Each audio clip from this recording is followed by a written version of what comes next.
E aí, minha turminha querida, tudo bem com vocês? Estamos aí mais um dia dessa operação quarentena e hoje eu quero trazer para vocês a história da matemática. Muitos me perguntam, por exemplo, Jetro, como é que surgiu a matemática na vida do ser humano? Bom, não é muito certo a gente dizer uma data precisa de como tudo isso começou a entrar na vida do ser humano. Mas é certo que na pré-história os homens eles tinham aí pelo menos uma noção de quantidade, né, quando olhava para um animal ou para vários animais.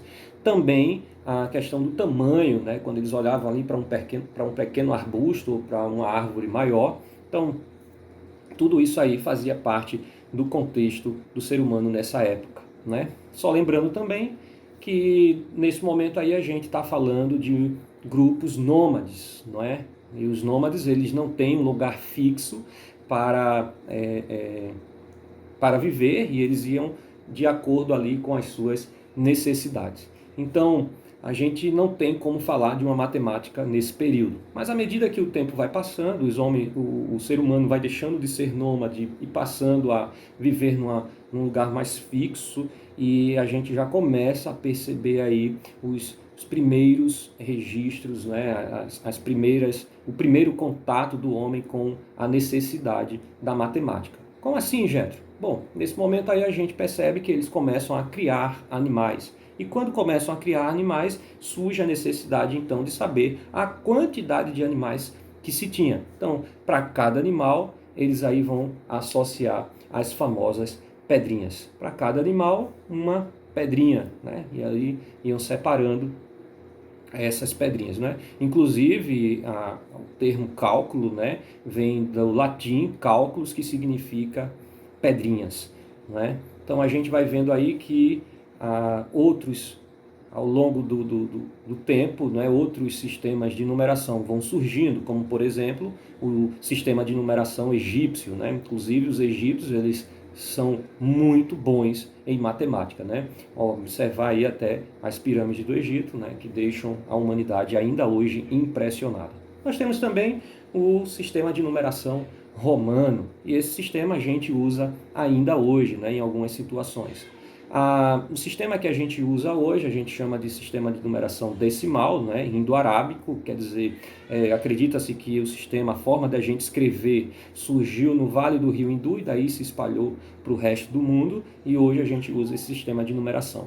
Mas ele é um sistema de numeração de base 10, por isso o nome sistema de numeração decimal. E Getro, o que é que representa então um sistema de numeração com base 10? Então é o seguinte, para cada unidade, não é? A gente vai juntando ali grupos de unidades, e quando a gente consegue formar um grupo com 10, a gente muda e forma uma nova ordem. Como assim? Eu vou juntando aqui, olha, uma unidade, deixa eu ver se consigo representar aqui, uma unidade, duas unidades, 3 unidades, 4 unidades, 5 unidades, 6 unidades, 7 unidades, 8 unidades, 9 unidades, e aí a gente vem para mais uma unidade, só que a gente substitui todo esse grupo de unidades aqui, no caso 10 unidades, a gente vai substituir por uma nova ordem, uma dezena. Então, quando a gente agora pega uma dezena e, por exemplo, associa agora com duas unidades, nós vamos ter uma quantidade de uma dezena, no caso 10 unidades, mais duas unidades, 12 unidades. Então, esse aí é a lógica usada no sistema de numeração decimal. Mas eu poderia fazer uma brincadeira aqui com vocês, por exemplo, e usar um sistema de numeração na base 5. E como é que seria um sistema de numeração na base 5? Bom, se o sistema de numeração na base 10 a gente forma grupos com 10, então a gente pode associar que o sistema de numeração na base 5 a gente vai fazer grupos com 5. Então eu vou juntar aqui uma unidade, novamente, duas unidades, 3 unidades, 4 unidades. Diferente do nosso sistema decimal, base 10, no sistema de base 5, né, nessa essa brincadeira que eu estou fazendo com vocês, no sistema de base 5 a gente forma um grupo com 5, então formei um grupo com 5, eu tenho agora uma nova ordem. Então nós temos aqui essa ordem representando uma quantidade de 5 unidades. Então, quando eu junto agora essa ordem com mais 2 unidades, a gente vai ter agora um total de 7 unidades. Né? Então, só para a gente perceber que nós podemos escrever os sistemas de numeração também com outras bases. Mas o que a gente usa é o sistema de base 10. Não é? Então, a gente pode falar aí também de um sistema binário. Não é? Sistema binário, aí, como o nome já diz, a gente vai ter associado 2 elementos. É usado aí, por exemplo, nos códigos de barras, né? Esse sistema binário. Usa sempre o 0 e o 1 para determinar esse sistema de numeração. Um sistema também que certamente você usa e nem sabe ou nem se deu conta, né, de que isso faz parte da tua vida, é um sistema muito usado na informática, né, por exemplo, que está associado ali à unidade do byte, que é o sistema hexadecimal. E aí o nome já diz, né, está associando aí 16 elementos. Né? Então, a gente vai vendo como a matemática ela faz parte, sim, da nossa vida e como ela é importante, né? E como a gente precisa entender como tudo isso aí funciona. Né? Então, a gente pode falar também dos conjuntos numéricos. Eu já citei aqui da necessidade do homem contar com as pedrinhas. Então, a gente aí vai falando dos conjuntos numéricos. O conjunto dos números naturais é o conjunto que a gente aí usa para contar 0, 1, 2, 3, lembrando que esse conjunto ele é infinito.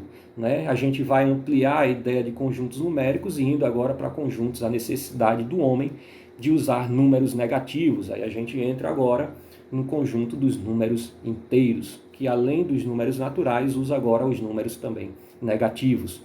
Ampliando ainda mais a necessidade do homem, não é? A gente agora tem a necessidade de contar quantidades que não são inteiras, elas são quantidades partidas. A gente vai agora trabalhar com as frações. E todo número que pode ser escrito na forma de uma fração, a gente vai chamar aí de conjunto dos números racionais. Que dentro do conjunto dos números racionais a gente pode achar também o conjunto dos números inteiros e o conjunto dos números naturais. Então a gente vai ter as frações, as dízimas periódicas. Paralelo a isso, nós temos o que chamamos de conjunto dos números irracionais. E um exemplo que eu trago aqui para vocês é raiz quadrada de 2, por exemplo. Ele não vai dar aí um número inteiro, né? Não vai dar um número inteiro para a gente, vai dar um número que a gente chama de dízima não periódica. Né? Por curiosidade, se você quiser saber, faz aí, usa a calculadora, interage, né? Se você fizer raiz quadrada de 2, você vai achar 1,4 e aí seguido de vários termos. Então, juntando agora o conjunto dos números racionais e o conjunto dos números irracionais, a gente vai ter um conjunto maior envolvendo todos esses conjuntos que a gente vai chamar de conjunto dos números reais. É muito importante a gente entender como é que a matemática funciona, como é que ela faz parte do nosso cotidiano e como é que a gente pode usar ela de forma adequada. Isso é muito importante. Queridos, espero que vocês tenham gostado dessa breve história da matemática e aguardo vocês na próxima aula. Até lá!